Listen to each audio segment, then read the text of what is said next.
masyarakat juga terjadi di Pulau Kabai, Ogan Ilir, Sumatera Selatan.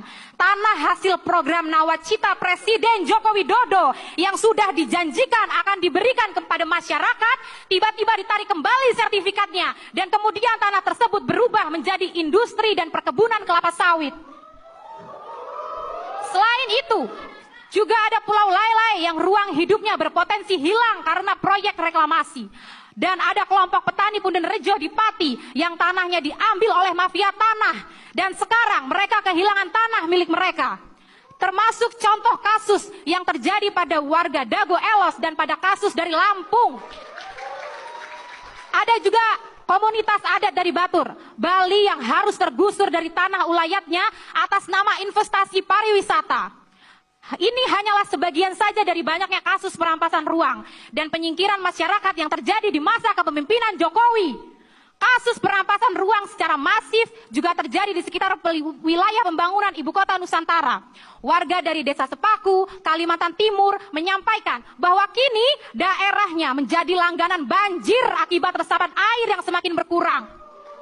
Selain itu, tanah leluhur mereka dirampas untuk pembangunan dan ditambah lagi dengan adanya pembangunan bandara di sekitar lokasi tersebut. Pembangunan IKN tidak hanya merampas ruang hidup, tapi juga menghilangkan sumber kehidupan warga.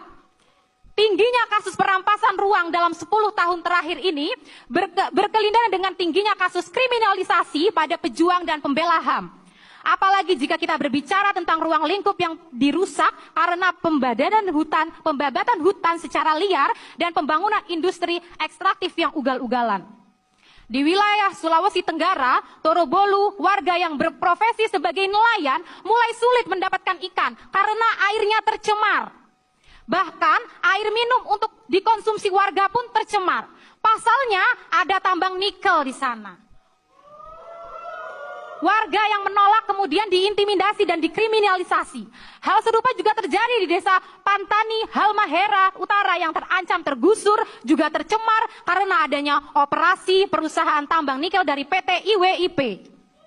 Selain nikel, juga ada warga dari kaki Gunung Gede yang terancam lingkungannya karena adanya perencanaan dari PT Geopatra Dayamas untuk mengekstraksi panas bumi Gunung Gede, Pangrango sebagai energi geometer.